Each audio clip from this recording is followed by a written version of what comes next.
Hello, everyone, and thanks so much for joining. My name is Perry Hewitt, and I'm the Chief Marketing and Product Officer at Data.org. At Data.org, we're a platform for partnerships really focused on accelerating the field of data and AI for social impact. And traditionally, careers in data and AI have been seen as requiring deep technical expertise. They have required it for coding, for data science, engineering backgrounds.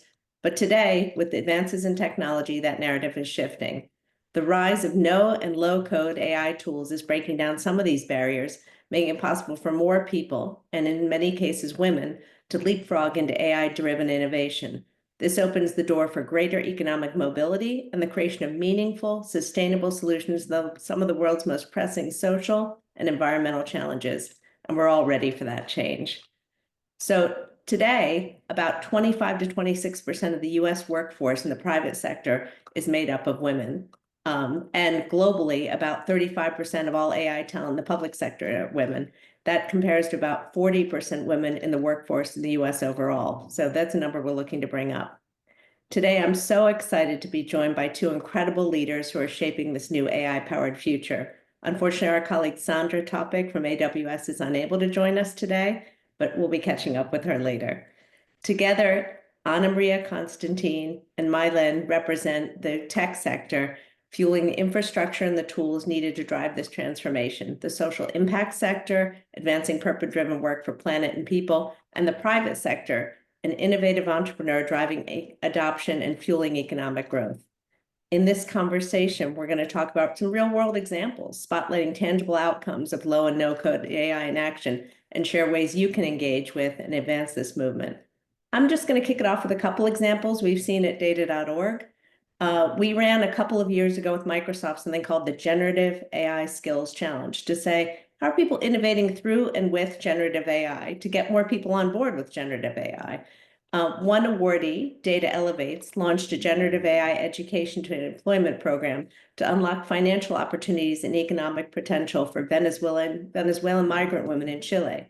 Participants took an online course, a MOOC, called Moving Forward with AI, aimed to empower the use of generative AI in the workplace and connected to employers seeking generative AI expertise. So again, this is the idea of not only training people, but how do we get them into the training to work pipeline using these new technologies? In the US, the Mississippi AI Collaborative is building a sustainable career pipeline through generative AI, starting as low as K-12 education, moving into higher ed and boot camps, and thinking, how do we drive small business opportunities? The result is advanced digital literacy and confidence using AI tools. And again, that tied to the workforce. Finally, a third challenge awardee, the tipping point, is equipping educators with skills to become agents of change through in-depth training, curated prompt libraries, and generative AI-enhanced mentoring to advance education and impact. All three of these challenge awardees provide a hopeful blueprint. At Data.org, we use these challenges as really engines of discovery to say who's doing this work amazingly well. And then when they're doing this work, how are they leveraging data and AI to unlock opportunities for broader sets of hands behind the keyboard to really drive economic opportunity. These folks are leveraging no-code and low-code platforms and inclusive training to empower people at unprecedented scale, whether that's Venezuelan migrant women entering the workforce in Chile, a small business owner in Mississippi, or a teacher in a remote village in Greece. The data and outcomes are clear.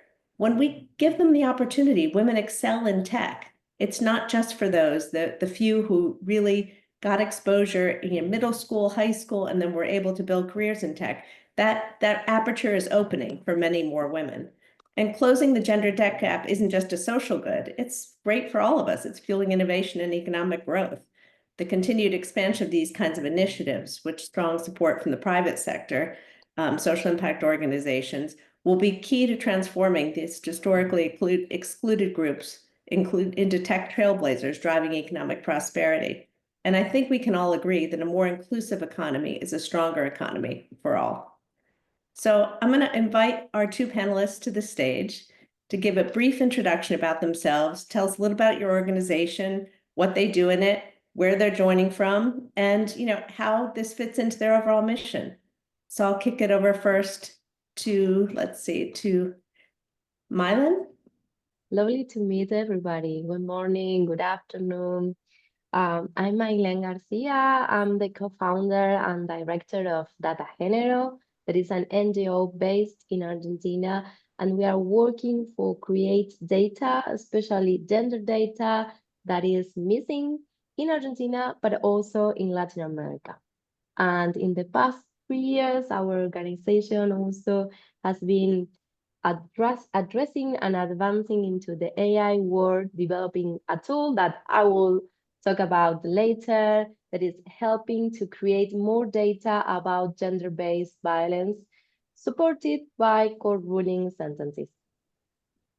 Great. And can you just, in a word, how technical was your background growing up? Just a little bit of a personal note. How technical were you coming into this work? Oh, that's good. Well, actually, my back is in sociology and my MA is in human rights. So was not technical at all, but I love statistics. And one of my first work as I graduated was in statistics, and working for the government gave me the clue of what was missing into data and statistics. And that was my the seed that took me to Data Género. Great. Thanks so much. I'll kick it over to Ana Maria to introduce herself. Hi, Perry. Hopefully you can hear me. I'm Ana Maria Constantine. I'm CEO and co-founder of Cascade AI. We're an agentic AI company for employee support designed specifically for HR and benefits teams.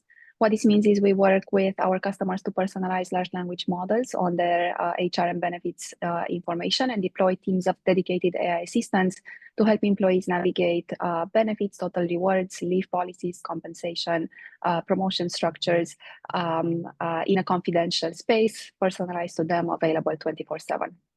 Before starting Cascade, I worked at Microsoft in the Azure Core AI organization, and my background is in building large-scale distributed systems powered by AI and ML. So again, like how technical were you as a teenager and young adult? Like where did technology enter your life?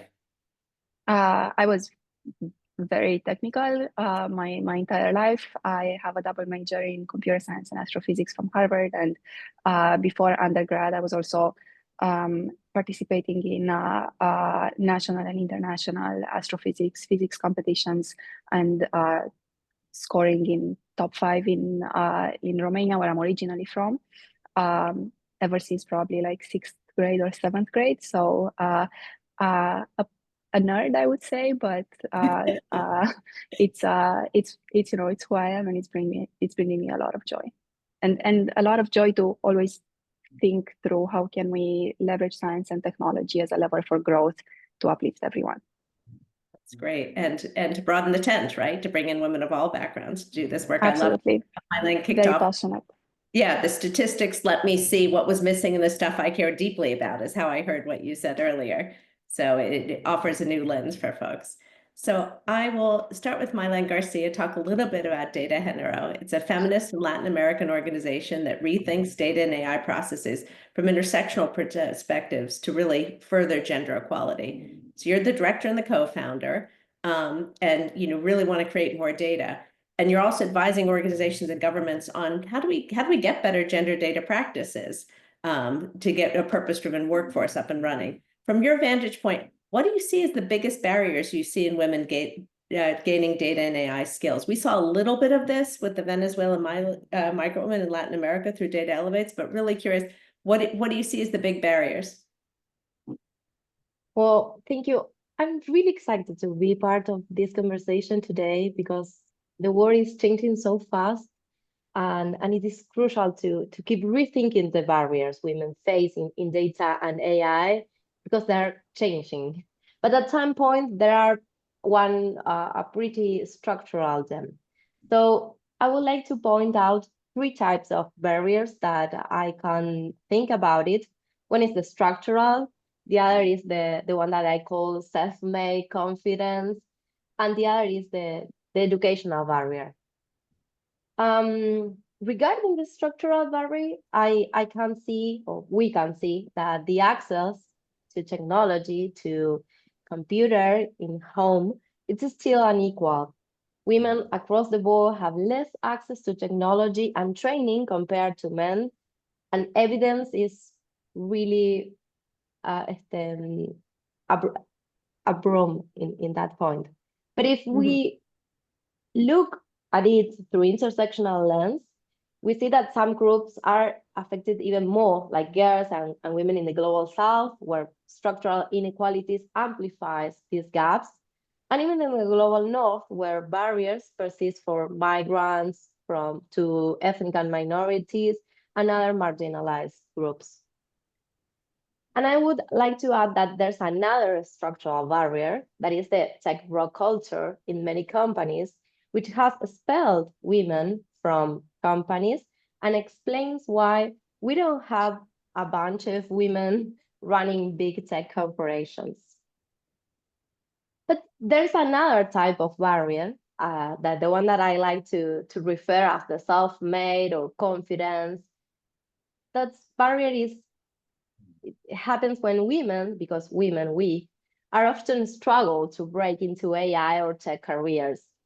Not because we are lack of talent, but because we have been told no so often in fields like more logical or math, that we have convinced ourselves that it's too difficult. So I think we have been struggle with this problem, the imposter system, since we are teenagers. And I would like to love Ana Maria's point of view on this, because he has this opportunity to be in contact and be related to math and physics from so on. And lastly, the last barrier, I'm speaking as a professor because I teach at university.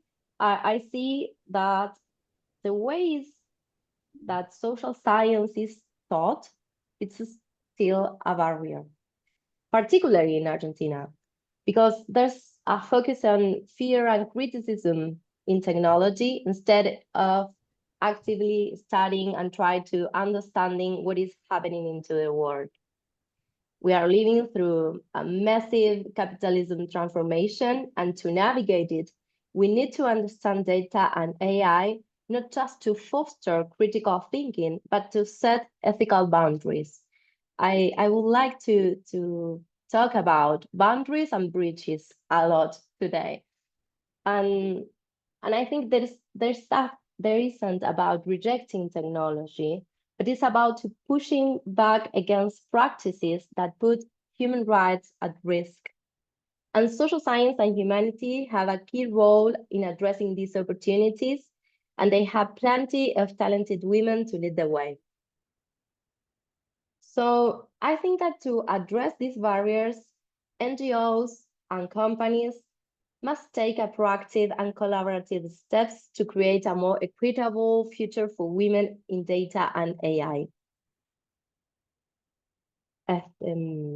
Companies have the power and responsibility to dismantle structural inequalities by investing in access to technology and training, particularly for underrepresented groups, and try also to work to root out this toxic culture and try to establish a more inclusive work environment where women feel safe and empowered for freedom. And NGOs can advocate for systemic change, and we are trying to do that, bridging gaps between marginalized communities and new opportunities in tech work. And I think we are talking a lot about this point today. So I think that by joining forces, we can make data and AI a force for gender equity and for social progress. Great. Thank you so much for your remarks. I liked your framing of the boundaries and the bridges. And of course, some of these are boundaries that are enforced very young. As we said, Ana Maria is a unicorn outlier, and we hope for many, many more of those in the world. But when we think about the boundaries around access to smartphones or access to computers or access to the internet, those are all really significant. But what I'm really excited about is the bridge that I feel some of these, the no-code and low-code solutions, that the ability to use AI, I think there's reticence. I think when you say to people, hey, you want to use some AI today, it doesn't sort of spring to mind that it's going to make your life a better place. But I think when you engage people who may not have historical backgrounds in tech in the tools, you see a lot of quick progress. So how do you see this no code and low code sort of becoming a bridge in your practice? Just an example from your day-to-day work. Is there anything that stands out? Yes, I think we can build bridges when we started to work collaborative. And I'm not naive at this point. We have to address people from different backgrounds, from different social groups, and try together to think how technology can through and help to the communities. So that's a way of building bridges. And of course, for doing that, we need funding and we need networks, especially global networks, because they allow us to be in contact no matter how distant our places are. And at some point, we are all human. So we have same problems with different facts or different parts or different like specific things. But inequality, poverty, the structural barriers that set women apart from education are all over the world. So at some point we have to connect each other and try to go Build in networks, between. sounds like. Yeah. To deepen those skills. Yes, I really like this Donna Haraway point of go between the frontiers and try to navigate between boundaries, because I think that's the clue, that's the point. We need to go in these non-safe positions when we can start to create new strategies for our communities. Great. Thank you so much. So we have another thing in common, Data Genero. Data.org too is celebrating its 5-year anniversary. Congratulations to you, and we're excited to be there as well. So since you've co-founded, how have you seen AI reshape power dynamics and create new opportunities for women in harnessing this innovation? Again, in the women you work with, either as in your faculty role in Data Genero, what are you seeing empowering them through this technology? Oh, thank you. We are so happy for being in our 5th anniversary. And I would like to tell a story about us, because I think that can illustrate what happened to our organization that started with data and come up with AI in the middle. So it was in 2022 when I really brilliant and generous research that, if you don't know, I encourage you to read, that is named Paola Ricaurte, sent us an email telling that we might consider to apply for a grant that was a Feminist in AI grant supported by the A+ Alliance. And we said, okay, but we are not working with AI. What can we do? Blah, blah, blah. So at that point, Data Genero was focusing on data and also in teaching in this gap that I was telling you between social science and STEAM education, because we have other of my colleagues that work in and have backgrounds more technical than the one that I have. So we have this meeting and we started to brainstorming about how we can use AI to make a meaningful impact in our community while we stay true to feminist principles. And that was when Jasmine, that is one of the other co-founder, she's the legal girl, so it's our legal advisor. She proposed this idea that was really crazy at that point, to developing a data set based on court rulings to see and monitor gender-based violence. So we started to think that we can do that and we can use AI to create data. And that was also a point of reshaping this AI world, because this was right before AI, ChatGPT and generative AI come into the stage. So at that point, machine learning was using a lot of data for things. So we said, okay, well, maybe we can use it to create data, because data, especially in gender issues, is addressing. So that was our key point, and we applied for this grant and we won, and that's how we get into AI world. And it was really amazing for us to do that.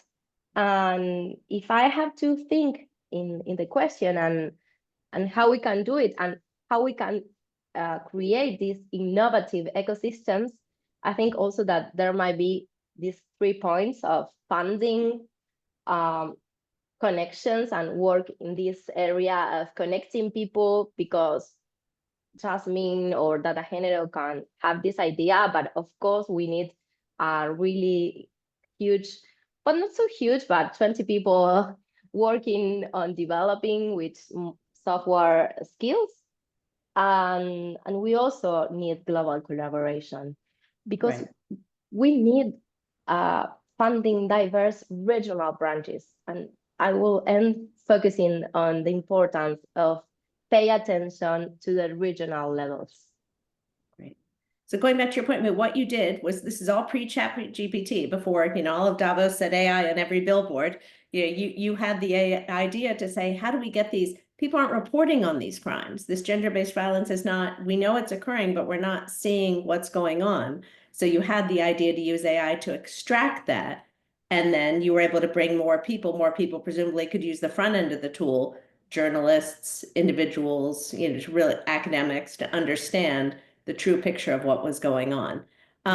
So you, along with the rest of the world, or the rest of the AI world, were in the AI Action Summit in Paris last month, and you presented there iMoreAI, which is the AI tool to automatically extract this data.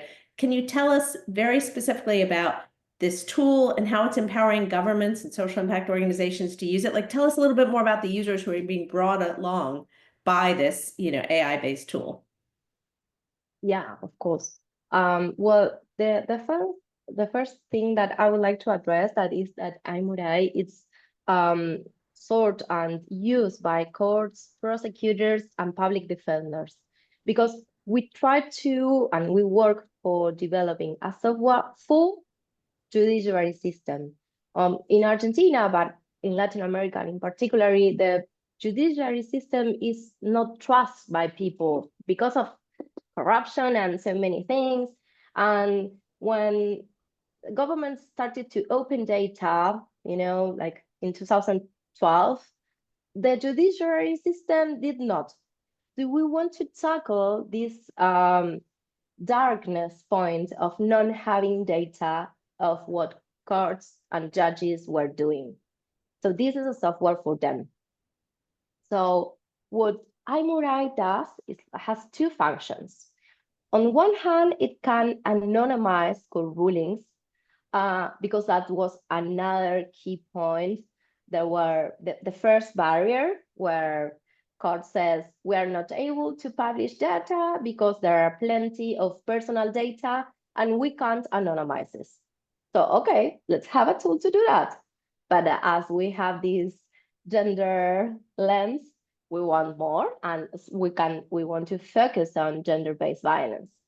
So as you can anonymize, the other functionality of this software is that when you enter the court ruling, eliminates the personal data, but it also creates a cell in a database with all information regarding the sentences. Mm-hmm. So you can have this information about the name, the aggression, the name of the law that is being punished, what happened, when it happened, what decided, what the judge, what was the judge decision of it. So that's really simple how the AI works. And we want to have these 3 important principles.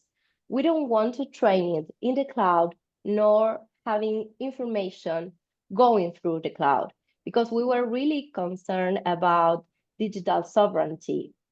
So we make an ally with and a partnership with a criminal court that was into and interested in the developing of this tool. And we train it with false data that this code provides us in a local server. And now iMurai is function in the local servers of the judiciary system in Argentina. So we have this protection and data is never in the cloud. The other important point that we want to be really careful about is that is a semi-automatic process, because we don't want that iMurai predicts or analyze this data, not in this early stage, because we have some concerns about how AI is doing this. So we were focusing on having the data available so that researchers, policymakers, lawyers, civil society I'm going to pause you there for a second to say, tell me a little more about the impact on point two. Like we understand how you built the tool, but like what's different in the world now that this tool exists? Oh, well, the main problem with that is politics in Argentina. Right. But what are people So, learning or seeing that they didn't see before, thanks to your tool?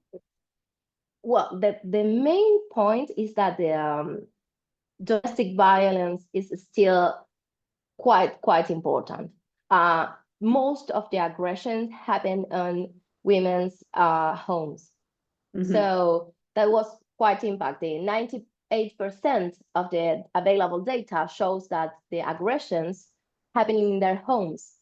So we don't think there was that amount.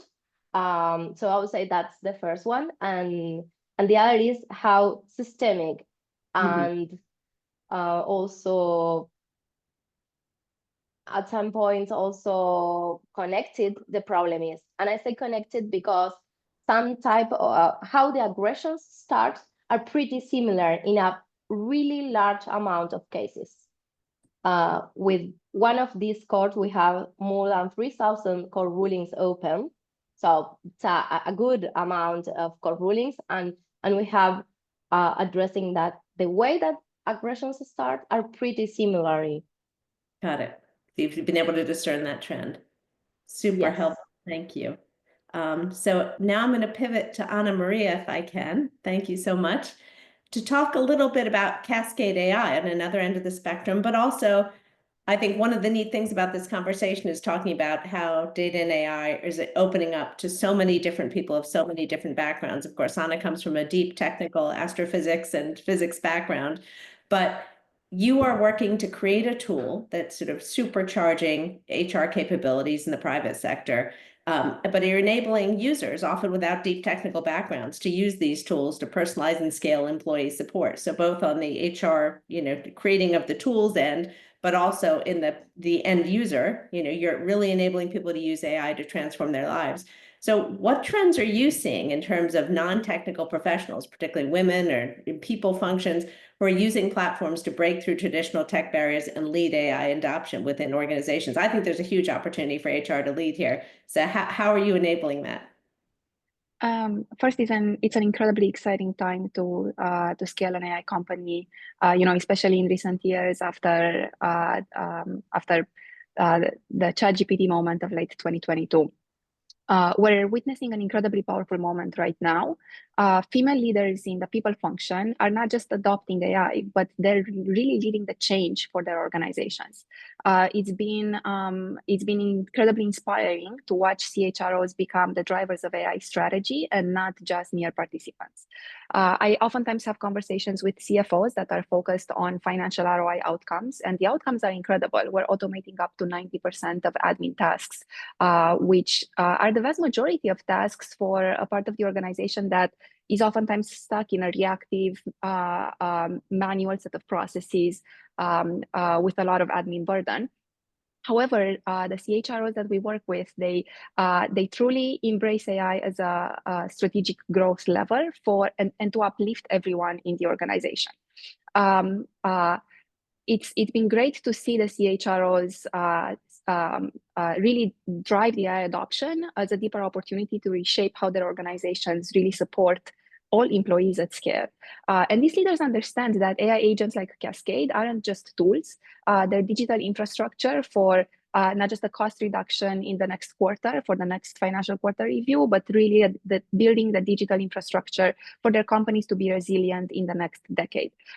We've seen people leaders, chief human resources officers, oftentimes women, leverage Cascade to provide a private, always-on space of support for employees. And more importantly, to really equip the entire workforce to work smarter and be more efficient. So it's been great to see this as a win-win for both the women in leadership functions in the people function of the organization, and see these women bring everyone along and uplift their entire communities. Some of the stories that I hear from customers are really remarkable. The fact that we've scaled AI in a way that helps uplift the HR organization, but provides this confidential space of support for employees, resulted in a massive uptake from employees in leveraging our AI solution to understand company resources and to really unlock enterprise-grade resources for all. I hear across the board from our customers that employees are using Cascade AI agents to navigate personal health journeys in a judgment-free space. This means that women employees can now navigate pregnancy benefits in a space without fear of judgment, and they're more in control about announcing the news to the organization, announcing the news of their pregnancies to their employers when they want, not because they have to. And so that's been really great to see in terms of user adoption. We hear similar stories of women using Cascade AI to learn about resources for caregivers, for taking care of younger ones, as well as aging parents. And on the other side of the spectrum, we're seeing people who are preparing to leave the workforce use confidential AI agents to prepare for their retirement before they feel ready to have the conversation with HR or with their organization, because there's a potential fear of retaliation, of saying, hey, if I'm planning to leave the workforce, perhaps I won't receive the shiniest projects or the most impactful things at work. And so I'm personally proud to see our solution and platform help people take advantage of all the resources they have available, and to have created this in a way that's win-win for enterprise efficiency, which I'm personally proud, very excited about running efficient businesses, as well as really helping to uplift employees. Well, I love the part where here's the business problem you're trying to solve. It's why you identified an opportunity and you started a business around it. But I love the ripple effect of the CHRO, who may not have the technical background, becoming an AI leader within their organization. And then of the employees, I can't believe there isn't another ripple effect of, okay, I'm using this in my workspace, right? I'm definitely a better texter because of Slack, right? The tools I've used in the workplace have affected other parts of my life. And I wonder, if there's some sort of similar effect of where you're starting out to solve this very specific business problem, but in the process, you're training employees of all backgrounds how to use an AI tool to get the information that they need. I think that's a neat sort of byproduct of training. Absolutely, and it's one of the reasons why we chose to focus on the HR organization, because it touches all business functions, and we saw it as an opportunity to bring AI to the fingertips of all employees and equip all employees in this next chapter of AI growth. Yeah, everyone ends up touching HR at some point in particularly the enterprise journey. So you've been a builder, your entire life. You've been a builder of systems and recently of AI systems.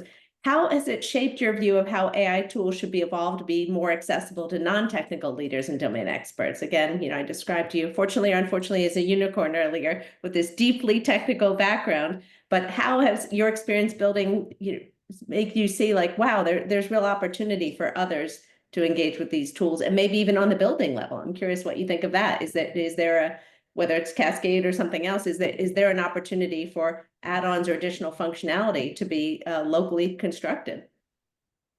Love the question. Thank you for prompting topic. You're bringing me back to a chapter of my career that I'm very proud of, that I think fondly of, working, building cloud compute systems, and writing code that still runs in data centers around the world, which was a fantastic opportunity. I still remember, as a recent grad, having that chance to write code and the thrill of knowing it's going to production and it's going to be deployed worldwide, serving hundreds of excitement and terror, I'm sure.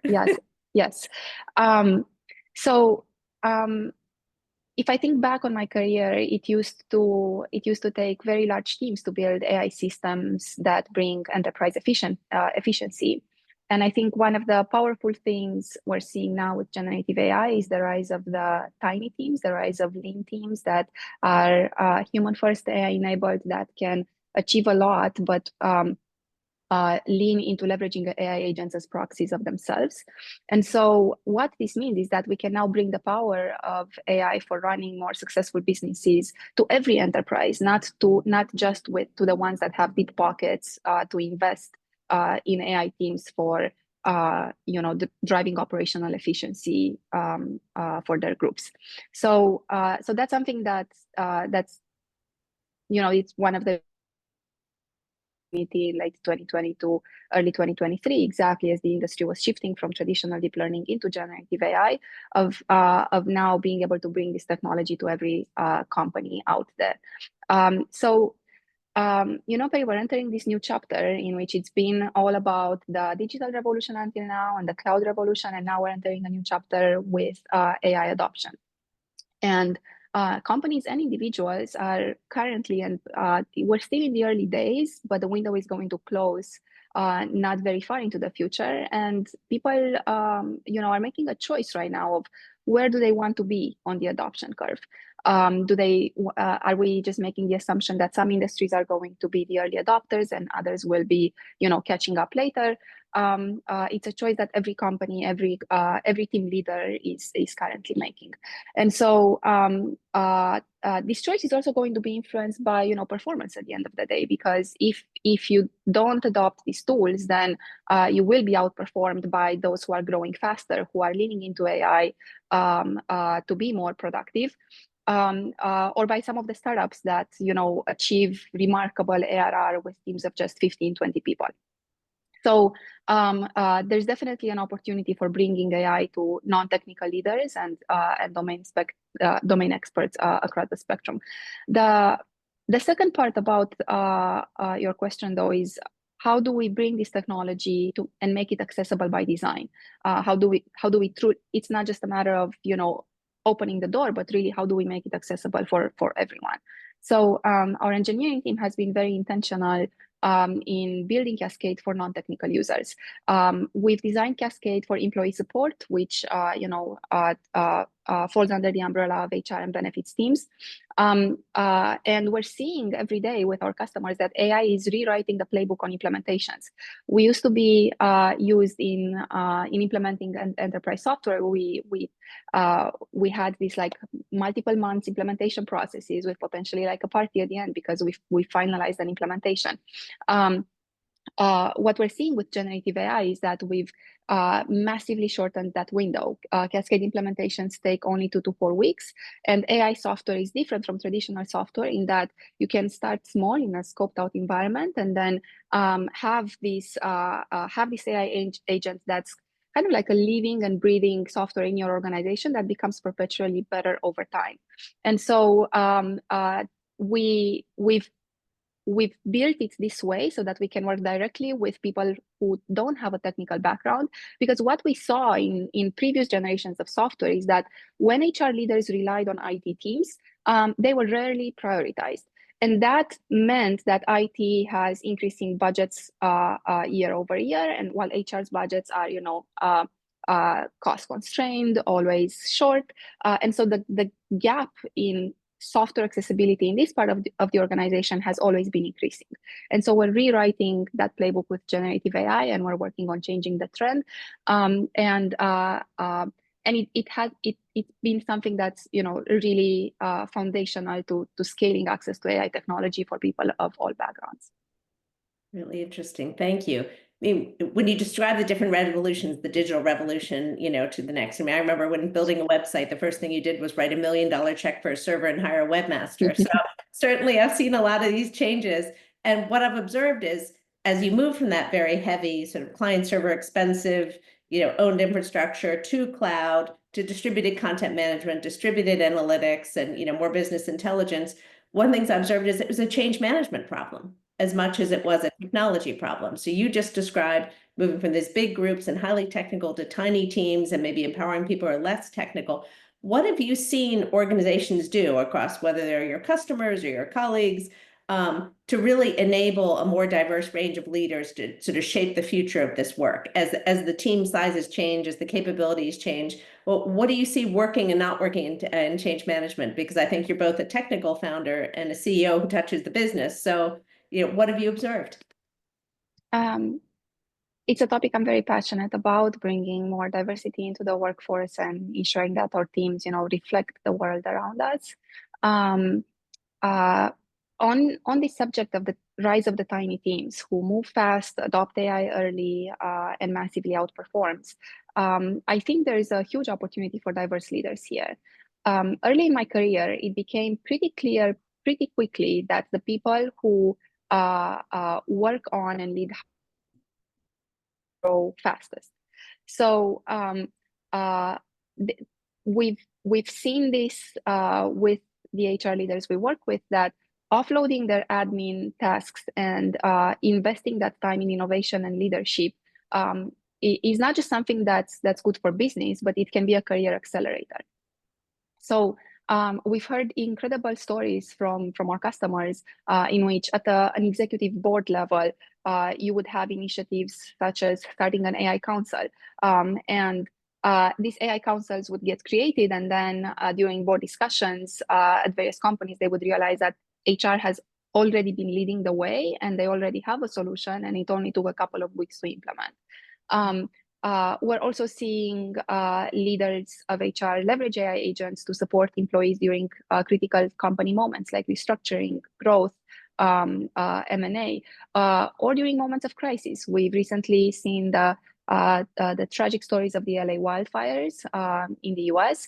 AI agents have the opportunity of delivering very personalized benefits assistance and disaster relief assistance during such moments. And so my call to action to people, team leaders, is to really lean into innovative projects, not just for the business impact, but for the overall social good that this is creating for their teams. And as a byproduct of that, it's also a great career accelerator. Great. Really helpful to hear. Thank you. And I'm always interested in how this tiny team culture starts to permeate a greater culture. There are always a lot of, to go back to Mylan Garcia's great framing, it's a lot of bridges to build to get there. So I'm going to invite Mylan back to the stage to take a couple of audience questions. So one question Sarah asked is, how do you see these skills being valued in 5 to 10 years? So she works in the education sector and has been predicting that teachers will need the skills to build custom tools for their students sooner than anyone thinks. What about in other industries? Do we think, in 5 to 10 years actually feels like a lifetime. Let's shorten that and say in 2 to 3 years, what do we think the skills folks will need on the ground? Mylan, what are you seeing? Oh, that's an excellent question. I think we are asking this question all around the world.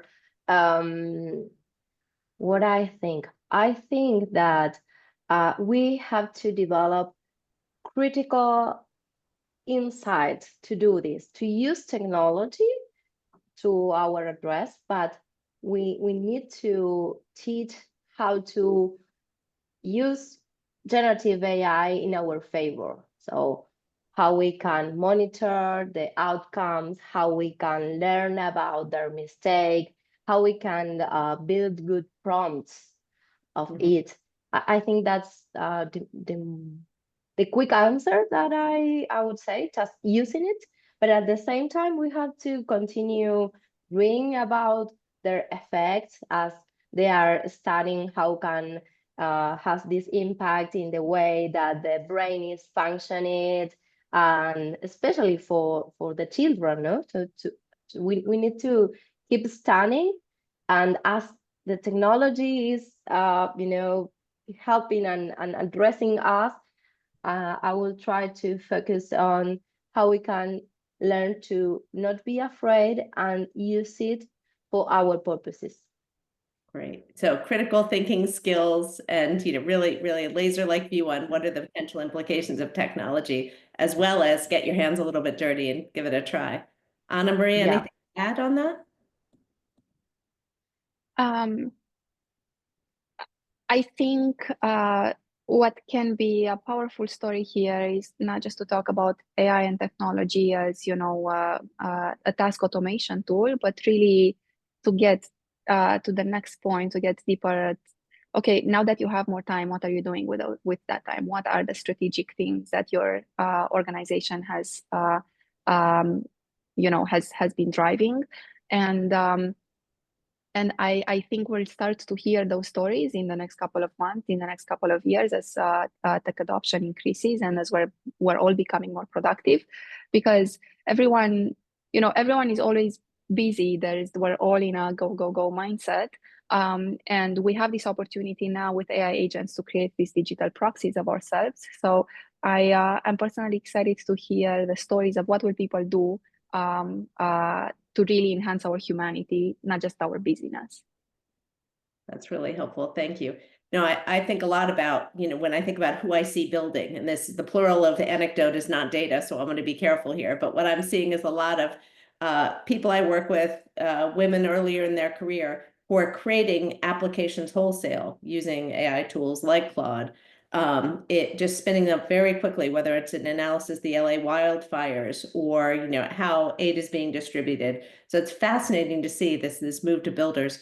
So Greg asked, again, this audience is very focused on practical implementations. How do we practically create mechanisms for community-based software infrastructure development, given the dearth of local tech talent in most communities? Like, Mylon, this seems maybe more in your wheelhouse of what are 3 or 4 practical things that you've seen communities been able to do to create that software development infrastructure, mentality, tools? Seriously, okay, let me think. This is the difficult part in which I'm the meme of this actress saying, how smart I am in Spanish. I think that So you speak 10 languages between you, so we're happy to have you here in English. yes, I think that first we need to bring back to community. It might sound naive, but the other thing that I see as a risk is only one-to-one, like people interacting with technology alone. We have to focus on community because we need to think community problems and try to work for building it. So when you gather a community, you will find at least one problem that it might solve. So when I don't like this have 1 or 2 ideas at all, because this is not the only thing that works. It is more like, okay, let's talk, let's see what is the problem, evaluate the situation, and what can we address to do it. Mm-hmm. I would go to an example of data, but maybe it can illustrate. I helped in a consultancy to a research team that was focusing on research transit, traffic, and casualties in that. And the leaders of the company decided to have this gender perspective. So I started with the research to work, and they say, well, but women are not driving so much. This is not a gender perspective problem because we don't have women here, blah, blah, blah. And I say, okay, but we have male problem. So we develop a score of things that can be addressed as red flags for males' behavioral that can create the conditions to traffic jams or problems that can develop I don't know how to explain this in English. Sorry, I just thinking about it. So The it was software player, the community helped develop the software. How did they engage? because at some point I realized that there was also a gender problem, and that you have to focus on the men, because women were not the biggest part of this community problem. Right. So when the engineers realized that, they just refocus the problem, and we can find a solution, a data solution for the research. Got it. So my idea is not thinking one or two things, but go to a community, talk with them, be creative, and try to think with the tools, with the technology that you have available, what type of solution you can create. Great. Thank you. I will sort of shamelessly plug our Recode report from a few years ago about community-based. Perhaps someone can stick it in the chat. But really, I mean, one of the things we found, whether it's software development, AI skills, empowering others, it all starts with trust and engaging the community, which I think is where Milan was going. Like, if you don't engage the community and what's the important problem to solve, that sort of gets started. But I definitely hear the point of we need the practical skills, the software development, the AI skills. So how do we move? I think you start with the trust, you get buy-in on the right problem, and then maybe you focus on what are the ways we can acquire skills in the community, by banding together, by approaching others, by working with local educational institutions, which has been really the backbone of our Capacity Accelerator Network, which now has 5 hubs in 4 continents, to say, how do we partner with local academic institutions, training camps, in order to broaden the training in the communities. I'm going to get a quick question from Andrew. For Anna, in your experience with working with CHROs, has anyone ever pushed back? What issues did they raise, and how did you navigate it? I do think, we're in an AI forward moment where people want to be seen to be leading, but I'm sure there are moments of reticence. And how did you navigate that? One of the most important things, one of the most important jobs of the HR professionals is to minimize business risk. And so I often have to navigate questions about, what is the risk that AI is inducing to my organization? There's of course fear about that, especially since some of the things that you may see in the media are that models can hallucinate. AI agents in the consumer world, in the public domain, can sometimes make things up. And so we spend a lot of time thinking, how do we bring this technology, like Perry was saying earlier, to really foster trust in an organization and to bring it safely and in a compliant manner. We're proud to be partners of both Microsoft Azure and GCP, and to run on the Azure and GCP marketplaces, and to have passed very thorough privacy and security and compliance reviews. And the way we bring this technology safely in an organization is basically kind of like think it through a funnel. We leverage the power of large language models, but we only surface back responses that are grounded in the data of an organization. And then we've built deep ecosystem integrations so that we understand the structure of each of the companies we work with, so that we can deploy tailored AI agents for every employee of the companies and of the served by the CHROs that we work with. The last step being really working collaboratively with the CHROs to understand what's the cultural tone, what's the communication style, how do they want to really engage with employees, to capture the nuances of those programs and to deliver tailored assistance to every employee at the company, so that we can really use AI to extend the scale of the HR team. What this means in practice is that when brought safely in an organization, AI is an amplifier of the voice of the CHRO and actually minimizes risk for the organization. I still remember one of our first customers. They told me they signed with Cascade because someone, like a more junior person on their HR team, quoted the wrong maternity leave policy to their VP of sales. And that created a fair amount of friction in the organization, because when the VP of sales was about to go on parental leave, she thought she had more time off than she turns out she actually had, right? And so situations like that can be avoided with AI. We're humans, we all make mistakes. It's normal, it's natural. But when built in an enterprise compliant manner, AI can actually minimize the risk for an organization, and that's how we've positioned our platform, and how we've built it, so that we can really enable HR leaders and employees to focus on growth. Thank you for teeing up the value proposition of data.org, which is we need to make sure that we have good data, both about the communities we serve and, going into these complex AI systems to make sure that what we deliver, whether it's in a small enterprise setting or, a closed enterprise setting or more broadly in the community is accurate and up to date, with lots of controls and humans in the loop. But I love your framing of, yep, it's always going to be risk if you're a CHRO.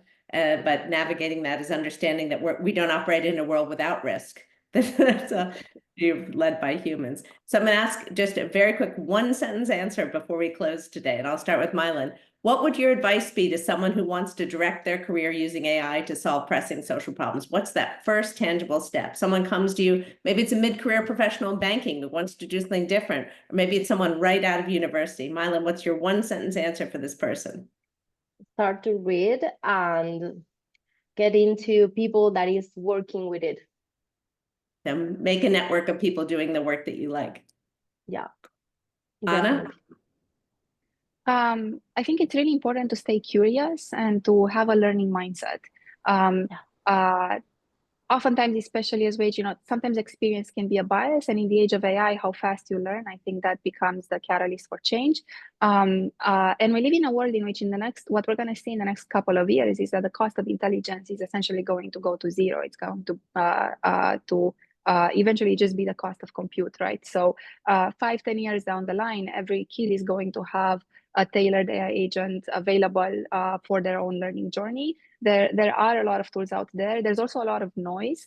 And so I love Mylan's suggestion of surround yourself with others who share the same mindset of like being curious and amplify the positive stories. And learn from all of them so that you're equipped with the best practices and best solutions that can help for solve the problems that you're seeing in the world. Terrific. Thank you both so much. You exactly exemplify what I love about my job is I'm able to keep a learner's mindset and to learn from women like you doing amazing work in data and AI to, advance the workforce, make the world a better place.